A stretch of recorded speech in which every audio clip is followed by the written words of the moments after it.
امام احمد بن حنبل رحمۃ اللہ علیہ ایک دفعہ امام شافعی رحمۃ اللہ علیہ کے گھر پہنچے۔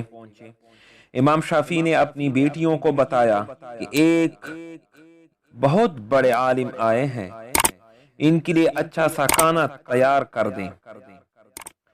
چنانچہ فرمان بردار بیٹیاں تھیں، والد صاحب کے حکم پر کھانا تیار کرنے لگے۔ چنانچہ بیٹیوں نے کھانا بنا کر کمرے میں رکھ دیا، رات کو تہجد کے لیے مصلی بھی رکھ دیا اور وضو کے لیے لوٹا بھی رکھ دیا۔ امام احمد بن حنبل رحمۃ اللہ علیہ نے کھانا کھایا اور کچھ دیر بات چیت کرنے کے بعد لیٹ گئے۔ صبح نماز فجر کے لیے مسجد میں تشریف لے گئے۔ بچیا کمرے میں صفائی کرنے کے لیے آئی تو دیکھا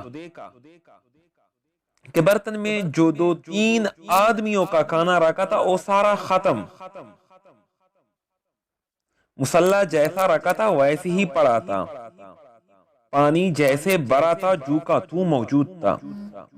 یہ دیکھ کر بڑی حیران ہوئی اور ساتھ ہی ذہن میں کچھ بدگمانی سی بھی پیدا ہو گئی کہ ہمارے والد صاحب تو ان کی تعریفوں میں کلابازیاں کر رہا تھا، ان کے تعریف میں زمین و آسمان کو ملا رہے تھے، ان کی تعریفیں تو بہت سنی تھی مگر معاملہ تو ایسا نہیں، تہجد بھی نہیں پڑی اور صبح بھی بے وضو ہی چلے گئے۔ جب امام شافعی رحمۃ اللہ علیہ گھر آئے تو بیٹیوں نے ساری بات کہہ سنائی۔ اس دور کی کیا بات کی، وہ سچے اور کرے لوگ تھے، تقوادار لوگ تھے، ایماندار لوگ تھے۔ امام شافعی نے امام احمد بن حنبل رحمۃ اللہ علیہ کو بچیوں کی بات سے آگاہ کر دیا۔ وہ فرمانے لگے، بات یہ ہے کہ جب میں نے کھانے کا پہلا لقمہ کھایا تو میرے دل و دماغ پر عجیب قسم کے انوارات ظاہر ہونا شروع ہو گئے اور ہر لقمہ پر روحانی کیفیت بڑھتی جا رہی تھی۔ میں نے سوچا کہ یہ اس پاکیزہ رزق کا اثر ہے، معلوم نہیں زندگی میں ایسا حلال اور پاکیزہ رزق پھر مجھے نصیب ہوگا یا نہیں، اس لیے میں نے خوب پیٹ بھر کر کھایا۔ پھر بستر پر جب میں نے سونے کے لیے لیٹا تو میرے دل و دماغ میں قرآن پاک کی آیات اور احادیث نبویہ مستحضر ہونے لگی اور بہت سے مسائل کا حل مجھ پر منکشف ہونے لگا۔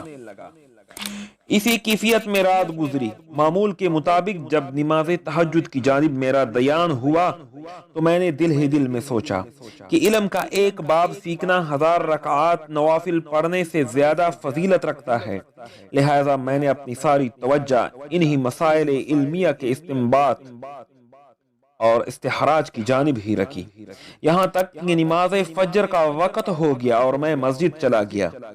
رات بھر آنکھ لگی نہ وضو ٹوٹا، اور یہی وجہ تھی کہ وہ وضو کے لیے آپ کا رکھا ہوا پانی اور جائے نماز بھی وہیں اسی حالت میں رکھا رہا اور استعمال کی نوبت ہی نہ آئی، اور میرا گمان ہے کہ یہ آپ کے پاکیزہ رزق کی برکت کا اثر تھا۔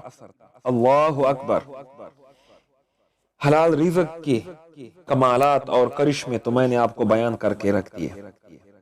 کبھی آپ لوگوں نے سوچا کہ ہم اپنے گھر والوں کے لیے کیسا رزق کما رہے ہیں؟ ہمارے بال بچے، اولادیں، بیوی، ماں باپ، بوڑھے ماں باپ اور چھوٹے بہن بھائی جو ہمارا رزق کھا رہے ہیں، اس کو ہم کیسا رزق دے رہے ہیں؟ کیا ہم نے کبھی حلال اور حرام میں تمیز کی ہے؟ کبھی ہم نے یہ سوچا ہے کہ ہمارے بال بچوں اور ہمارے منہ میں جو نوالا جا رہا ہے وہ کس قسم کا رزق ہے؟ حلال جا رہا ہے یا حرام جا رہا ہے؟ ہم حلال و حرام رزق میں تمیز کرنا بھول گئے ہیں۔ جب کبھی ہمیں کسی کا رزق غصب کرنے کا موقع ملے تو ہم غصب کر لیتے ہیں۔ ہم نے کبھی غریب کے منہ سے نوالا چھیننے میں عار محسوس نہیں کی۔ ہم سب کچھ کرتے ہیں جو ہمارے قوت میں ہو، جب ہمارے قوت میں نہیں ہو تو ہم معذوری ظاہر نہیں کرتے بلکہ وہاں تقوی اختیار کر لیتے ہیں۔ یہ تقوی نہیں ہے، ایسے تقوی پہ لعنت ہے۔ کبھی آپ لوگوں نے سوچا جو ہم دوسرے بندے کا حق کھا رہے ہیں اس کا وبال ہمارے اوپر، ہمارے ذمے کیا ہوگا؟ اب ہر کوئی یہی پریشانی کا رونا رو رہے ہیں، ہمارے اولاد نافرمان ہیں۔ بھائی صاحب، اگر آپ حرام کھلاؤ گے تو نافرمان نہیں ہوں گے تو پھر کیا ہوں گے؟ کیا حرام کھلا کے آپ امام شافعی پیدا کرنا چاہتے ہیں؟ کیا حرام کھلا کے آپ امام ابو حنیفہ پیدا کرنا چاہتے ہیں؟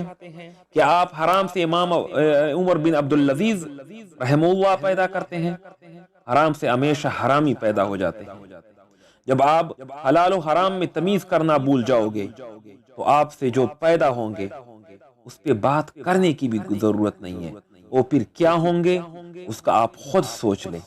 ذرا آپ اپنے گریبان میں جان کے یہ غور کرو، حلال کی تمیز پیدا کرو، حرام کی تمیز پیدا کرو، حلال کماؤ، حلال کھلاؤ، فرمان بردار پیدا ہوں گے۔ امام شافعی اور امام حنبل اس وقت میں پیدا ہو سکتے تھے تو اس وقت میں کیوں پیدا نہیں ہو سکتے؟ ہو سکتے ہیں، لیکن اگر آپ اور ہم حلال کھلائیں گے تو ہمارے بال بچے بھی تقوادار ہوں گے، اس سے عالم پیدا ہو جائیں گے، ہمارے اولادوں سے وہ حافظ بن جائیں گے اور ہمارے لیے صدقہ جاریہ ہوں گے۔